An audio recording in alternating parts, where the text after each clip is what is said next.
السلام علیکم ورحمۃ اللہ وبرکاتہ۔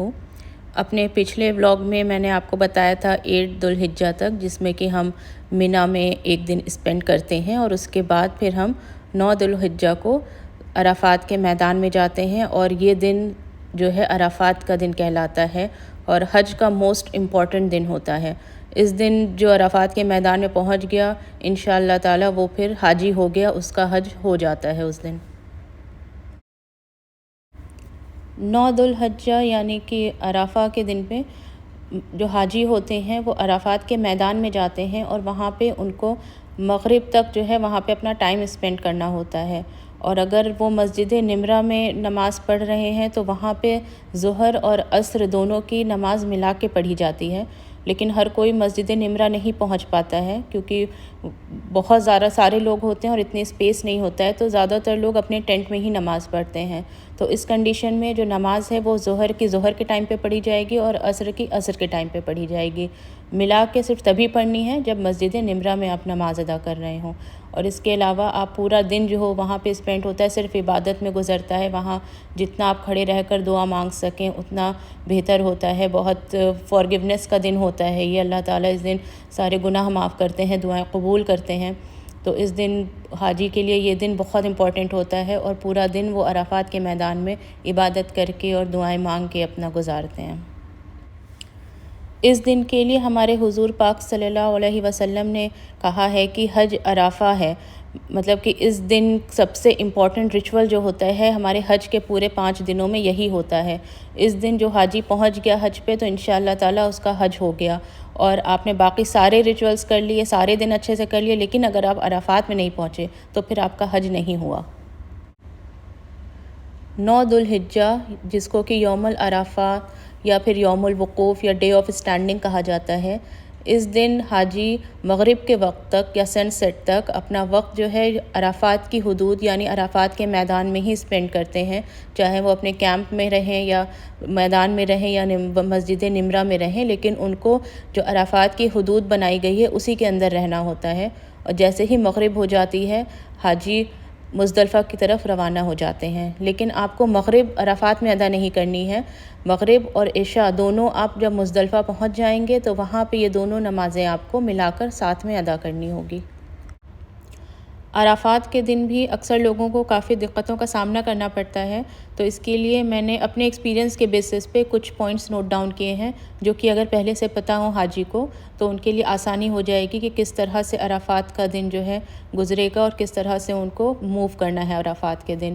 تو پہلا تو یہ ہے کہ جو عرفات جو ہمیں مینا سے جانا ہوتا ہے تو وہ آئیڈیلی تو یہ ہوتا ہے کہ ہم 9 کو مینا میں فجر کی پڑھ کے پھر عرفات کے لیے موو ہوں، لیکن اب کافی زیادہ کراؤڈ ہوتا ہے تو 8 کی رات سے ہی عرفات لے جانا اسٹارٹ کر دیتے ہیں۔ ہم لوگ بھی 8 ذو الحجہ کی رات میں مطلب کہ 9 لگ گئی تھی، رات کے 1:30-2 بجے جو ہے ہم لوگ بھی عرفات چلے گئے تھے۔ ہمارے گروپ لیڈر جو تھے انہوں نے اناؤنس کروا دیا تھا عشاء کے بعد ہی کہ آپ لوگ تیاری کر لیجئے اور کچھ گھنٹوں میں ہم لوگ نکلیں گے، تو ہم لوگ بھی تیار ہو گئے تھے اور پھر 1-1.5 گھنٹے بعد ہم لوگ عرفات کے لیے روانہ ہو گئے تھے۔ ہم لوگوں نے تہجد اور 9 ذو الحجہ کی فجر دونوں ہی الحمدللہ عرفات میں ہی ادا کی تھی۔ اور وہاں کے جو ٹینٹس ہوتے ہیں تو جس طرح مینا میں رہتا ہے کہ عورتوں کے اور مرد کے ٹینٹ الگ الگ ہوتے ہیں، عرفات میں یہ نہیں ہوتا ہے۔ جیسے ہم لوگ کا جو ایک گروپ تھا، ہمارے پورے گروپ کو ایک ٹینٹ مل گیا تھا جس میں مرد بھی تھے عورتیں بھی تھیں، اور وہاں کے جو ٹینٹ ہوتے ہیں وہ زیادہ کراؤڈڈ ہوتے ہیں۔ پہلے آپ مینا جائیں گے تو آپ کو مینا کا ٹینٹ لگے گا کہ تو بہت کراؤڈڈ ہے، بہت بھیڑ ہے یہاں، لیکن جو عرفات کا ہوگا وہ اس سے بھی زیادہ بھیڑ والا ہوتا ہے۔ اس میں کم اسپیس میں زیادہ لوگ ہوتے ہیں کہ بس آپ سکون سے بیٹھ جائیں وہ کافی ہوتا ہے۔ اور کوشش کریں کہ وہاں پر جو ہے اپنی طرف سے آپ جتنی لوگوں کو سہولت دے سکے دیجیے، کیونکہ کبھی کبھی ایسا بھی ہوتا ہے کہ کسی کو لیٹنے کی جگہ مل جاتی ہے اور کسی کو کھڑے ہی رہنا پڑتا ہے، بیٹھنے کی بھی جگہ نہیں ملتی۔ تو کوشش کریے کہ آپ جو ہے تھوڑا کھسک کے اور بیٹھ کے دوسروں کو بھی اسپیس دے سکیں آپ، کیونکہ وہ سبھی کے لیے مشکل دن ہوتا ہے۔ تو اگر آپ کو زیادہ اسپیس مل رہا ہے تو کوشش کریں کہ کسی دوسرے کو بھی اپنے ساتھ وہاں پہ جگہ دے سکیں کہ وہ بھی آرام سے بیٹھ جائے وہاں پر۔ اگر عرفات کے دن آپ اپنے ٹینٹ میں نہیں بھی رہتے ہیں، مسجد نمرہ میں یا جبل رحمت پہ یا کسی بھی ایریا میں عرفات کے میدان میں رہتے ہیں تو بھی اٹس اوکے، بٹ آپ کو اس بات کا خاص خیال رکھنا ہے کہ آپ عرفات کی باؤنڈری کے اندر ہی رہیں۔ وہاں پہ بورڈ مینشن ہے کہ کہاں سے عرفات کی حدود اسٹارٹ ہے، کہاں پر اینڈ ہے، تو آپ کو اسی میں رہنا ہے۔ آپ کو عرفات کی حدود سے باہر نہیں نکلنا ہے مغرب سے پہلے۔ جب آپ عرفات میں اپنے ٹینٹ میں پہنچ جائیے گا، جو آپ کا ڈیزگنیٹڈ ٹینٹ ہے، تو وہاں پہنچتے ہی اپنا جو آپ کا لوکیشن ہے اس کو ضرور پن کر لیں، اپنے کسی فیملی ممبر کو یا اپنے نمبر پہ اس لوکیشن کو واٹس ایپ کر دیجیے گا، کیونکہ وہاں پہ بھی سارے ٹینٹس ایک جیسے ہی ہوتے ہیں۔ اگر آپ کسی کام سے باہر نکلے واش روم کے لیے یا کوئی بھی سامان لینے، تو واپسی میں آپ کو دقت ہو سکتی ہے، کیونکہ باہر سے سب ایک جیسے لگتے ہیں۔ تو آپ کے پاس لوکیشن سیف رہے گی تو آپ کے لیے بہت ایزی ہو جائے گا اپنے ٹینٹ سے باہر جانا اور واپس آنا۔ عرفات میں جو مسجد ہے یعنی کہ مسجد نمرہ، یہ بہت ہی سگنیفیکنٹ ہے، اور یہ مسجد صرف ایک ہی دن پورے سال میں اوپن ہوتی ہے، یہ عرفات کے ہی دن اوپن ہوتی ہے، اور اس میں ظہر اور عصر ملا کر پڑھائی جاتی ہے۔ جب ظہر کی اذان ہو جاتی ہے تو پھر ظہر اور عصر کی نماز ملا کے پڑھائی جاتی ہے، لیکن اس کی کیپیسٹی بہت لیمیٹڈ ہوتی ہے، اور ماشاءاللہ بہت سارے حاجی ہوتے ہیں۔ تو اگر آپ مسجد نمرہ میں نماز ادا کرنا چاہ رہے ہیں تو بہتر ہے کہ آپ کئی گھنٹے پہلے ہی وہاں پہنچ جائیے، کیونکہ اندر سے بھی اور باہر سے بھی وہ پوری طرح سے فل ہو جاتی ہے۔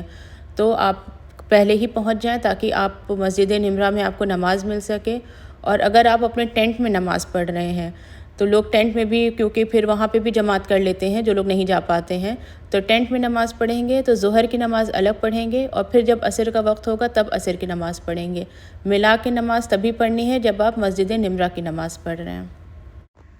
جب عصر کی نماز ہو جاتی ہے تو کوشش کیجیے گا کہ اس کے بعد آپ اپنے ٹینٹ سے باہر نہ نکلیں، اپنے گروپ کے ساتھ ہی رہیے، اور اگر کسی ضرورت کی وجہ سے آپ کو باہر جانا بھی پڑتا ہے تو کسی کو انفارم کر کے جائیے، خاص کر کے آپ کے جو گروپ لیڈر ہیں ان کو انفارم کر کے جائیے، اور فیملی ممبرز ہیں تو ان کے ٹچ میں رہیے،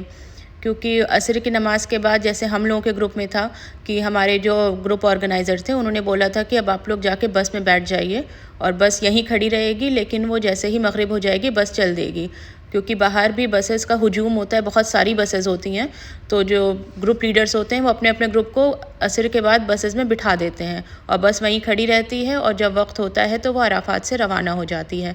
تو ایسے میں جو لوگ پیچھے چھوٹ جاتے ہیں کہ اس وقت وہ ٹینٹ میں نہیں تھے جب سارا گروپ موو کیا اور واپس آئے اور ٹینٹ خالی ملا، تو پھر ایک دقت ہو جاتی ہے، ان کے لیے بھی گروپ سے بچھڑ جاتے ہیں اور فیملی ممبرز بھی پریشان ہوتے ہیں۔ تو آپ کوشش یہی کریں کہ اپنے گروپ کے ہی ساتھ رہیں، اور جیسے آپ کے گروپ کے لیڈر جو آپ کو انسٹرکشن دے رہے ہیں اس کو پوری طرح سے فالو کریے۔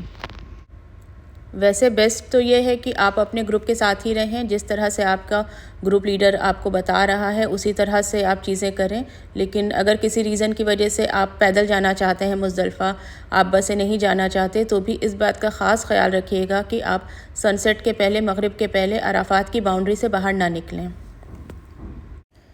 عرفات کی جرنی اور اسٹے کے لیے یہاں پہ میں کچھ تھوڑے سے پوائنٹس مینشن کر رہی ہوں، جو ایسے تو چھوٹے پوائنٹس ہیں، بٹ جب آپ وہاں جائیے گا تو آپ کو ریئلائز ہوگا کہ یہ پوائنٹس ایکچولی بہت امپورٹنٹ ہیں خیال رکھنے کے لیے، کہ جب ہم عرفات میں جب اپنا ٹائم اسپینڈ کریں گے حج کے دن۔ تو ایک تو بات یہ ہے کہ آپ اپنا لگیج جتنا کم ہو سکے لیجیے گا۔ مینا میں بھی جو آپ لگیج لے کے جائیں گے تو آپ ایکسٹرا لگیج وہیں چھوڑ دیجیے، اور جو آپ کو بس ایک دن کے لیے جو آپ کی نیسیسٹی ہو وہی لے کر جائیے، کیونکہ مینا میں آلریڈی میں نے بتایا تھا کہ لاسٹ اپنے بلاگ میں اسپیس بہت کم ہوتا ہے، اور اس سے بھی کم اسپیس آپ کو عرفات میں ملے گا۔ آپ وہاں پہ آپ کو بیٹھنے کی جگہ مل جائے گی، وہی بہت ہے۔ تو آپ کا اگر لگیج ہوگا آپ کے ساتھ تو آپ بہت زیادہ پریشان ہو جائیں گے۔ صرف اپنے ساتھ ایک بیک پیک رکھیے، اور زیادہ سے زیادہ ایک سلنگ بیگ رکھ لیجیے، کسی طرح کی کوئی ٹرالی، کوئی اسٹرولر اور ہیوی بیک پیک بھی مت لیجیے گا، کیونکہ وہ آپ کو پہن کے مزدلفہ سے آپ چل کے آئیں گے موسٹ پروبیبلی۔ بہت ہی کم ایسے ٹور آپریٹرز ہوتے ہیں جو کہ اس ٹائم پہ بس پرووائڈ کراتے ہیں، موسٹلی پیدل چل کے آنا ہوتا ہے اور بہت لمبا چلنا ہوتا ہے۔ تو آپ کے ساتھ لگیج جتنا کم ہوگا اتنا ہی آپ کے لیے آسان ہوگا وہ جرنی طے کرنا۔ عرفات کا دن ہر ایک حاجی کے لیے تھوڑا مشکل ہوتا ہی ہے، اور آج کل کیونکہ گرمیوں میں حج پڑ رہا ہے تو وہ ایک ٹف ڈے ہوتا ہے بہت،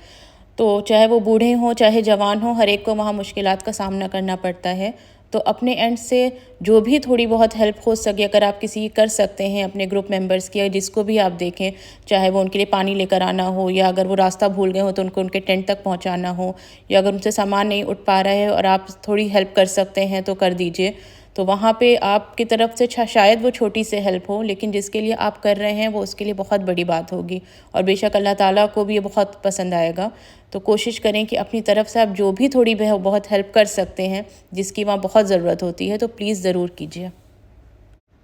جب میں حج پہ جانے والی تھی تو میں نے بہت سے اچھے اسکالرس کے حج سے ریلیٹڈ بیان سنے تھے، جس میں ایک ڈاکٹر فرحت ہاشمی کا بیان تھا حج کے ریلیٹڈ عرفات کے دن کا، جس میں انہوں نے کہا تھا کہ وہاں پہ آپ ٹینٹ میں جھگڑے سے بچیے، فائٹ مت کیجیے، جہاں جگہ مل جائے وہاں بیٹھ جائیے، عبادت کریے۔ تو میرے ذہن میں یہ خیال آیا تھا کہ جب عرفات کے میدان میں کون جھگڑا کرے گا، وہ تو بہت امپورٹنٹ دن ہوتا ہے، حاجی کے لیے سب سے زیادہ خاص دن ہوتا ہے، وہاں کون جھگڑا کرے گا۔ لیکن جب میں وہاں گئی تو وہاں کا حال دیکھ کے واقعی میں مجھے بہت زیادہ تعجب ہوا کہ لوگ چھوٹی چھوٹی باتوں پہ بہت زیادہ جھگڑا کرتے ہیں، چاہے ٹینٹس سے ریلیٹڈ ہو، کہیں بیٹھنے سے ریلیٹڈ ہو، مطلب کہ آپ چھوٹی چھوٹی باتوں پہ لوگ بہت جھگڑتے ہیں اور بہت سے لوگ اس میں پھر انوالو ہوتے چلے جاتے ہیں۔ تو آپ اپنے اینڈ سے کوشش کیجئے کہ چھوٹا جھگڑا ہو بڑا جھگڑا ہو وہاں سے ہٹ جائیے، کیونکہ وہ دن بہت امپورٹنٹ ہے۔ اس کو کسی بھی طرح کی لڑائی جھگڑے میں، کسی کا دل دکھانے میں، اپنی طرف سے کوئی غلط بات کرنے میں بالکل بھی اس میں ضائع مت کیجئے۔ یہ دن صرف عبادت کا ہے، اس دن بہت سارے اللہ تعالیٰ گناہ معاف کرتے ہیں، انسان کو ایک دم پاک صاف کر دیتے ہیں۔ اس دن کسی بھی طرح کے جھگڑے مت پڑیے، چاہے وہ جتنی بھی آپ کے لیے پریشانی والی بات ہو، آپ کو پریشانی کا سامنا کرنا پڑ سکتا ہے، لیکن کوشش کریں کسی سے کسی طرح کی بحث مت کریے، وہاں سے ہٹ جائیے اور صرف اپنا پورا وقت آپ عبادت میں لگائیے۔ حج ابھی گرمی کے سیزن میں پڑ رہا ہے اور عرفات کے میدان میں گرمی بھی بہت ہوتی ہے، ایک ٹینٹ میں بہت سارے لوگ ہوتے ہیں، اکثر ٹینٹ کا اے سی بھی کام نہیں کرتا ہے۔ انفارچونیٹلی جس ٹینٹ میں ہم لوگ بھی تھے اس کا اے سی کام نہیں کر رہا تھا، بہت زیادہ لوگ تھے، بے حد گرمی تھی، لوگوں کی طبیعت خراب ہوئی جا رہی تھی۔ تو ظاہر ہے ایسے حال میں عبادت میں دل لگانا ایک بہت مشکل کام ہے، لیکن بس وہاں پہ یہ ہے کہ آپ جو بھی ذکر کر سکیں، جو بھی آپ سے تھوڑی بہت عبادت ہو سکتی ہے، ذکر ہو سکتا ہے، بس وہ کرتے رہیے۔ وہاں پہ آپ کو بے شک یہ احساس ہوگا، ہم لوگ کو بھی بہت ہوا تھا کہ دل لگانے کی کوشش کر رہے ہیں لیکن کوئی نہ کوئی ڈسٹربنس ہو جا رہا ہے، چاہے وہ کہیں سے لڑائی کا ہو یا کوئی بلا لے رہا ہو کسی کام سے، تو وہ ایک کنسنٹریشن نہیں ہو پا رہا تھا۔ لیکن بس یہ تھا کہ جو بھی عبادت کر سکتے ہیں، جتنا بھی ذکر کر سکتے ہیں وہ کریں۔ شاید عرفات میں دن گزار لینا ہی ایک اچھے طریقے سے یہ بھی ایک عبادت ہی ہے۔ تو بس اپنے آپ کو ہر طریقے کی نگیٹیوٹی سے دور رکھ کے آپ جتنا ذکر وہاں کر سکتے ہیں، اللہ تعالیٰ کو یاد کر سکتے ہیں، دعائیں مانگ سکتے ہیں، عبادت کر سکتے ہیں، بس اسی میں پورا دن اپنے آپ کو مشغول رکھیے زیادہ سے زیادہ۔ اور اگر آپ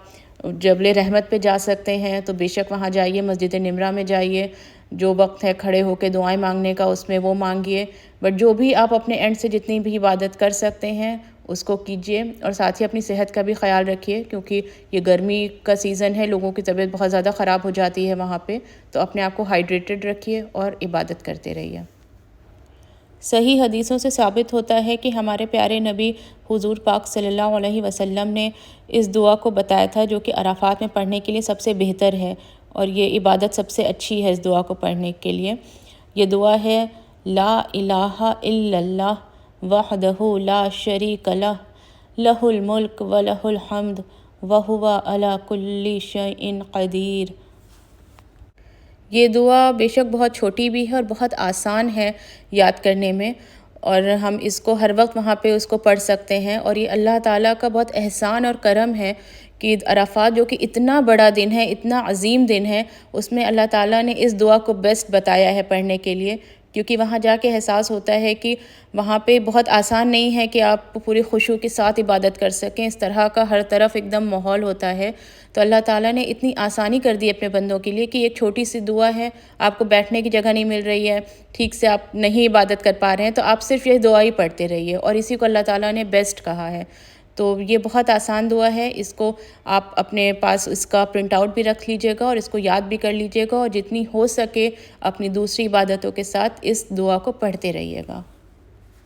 عرفات کے دن کا یہ ولاگ میں یہیں پہ اینڈ کر رہی ہوں، اور اس دن سے ریلیٹڈ مجھے جو بھی اپنے اینڈ سے لگا کہ یہ انفارمیشن مجھے دینی چاہیے، لوگوں کو پتہ ہونا چاہیے، وہ میں نے شیئر کر دیا ہے۔ لیکن اگر کوئی چیز ایسی ہے جو آپ کو لگتا ہے کہ میں بھول گئی ہوں یا جو آپ پوچھنا چاہ رہے ہوں وہاں کے ریلیٹڈ، تو پلیز آپ ضرور کامنٹ کیجیے گا، میں پوری کوشش کروں گی رپلائی کرنے کی۔ اور اس کے نیکسٹ ولاگ میں جو اس کے آگے کی جرنی ہوتی ہے مزدلفہ اور جمرات کی، انشاءاللہ جلد سے جلد ہم کوشش کریں گے کہ اس کو بھی کمپلیٹ کر کے میں نیکسٹ ولاگ اپنا جلد سے جلد اپلوڈ کر دوں۔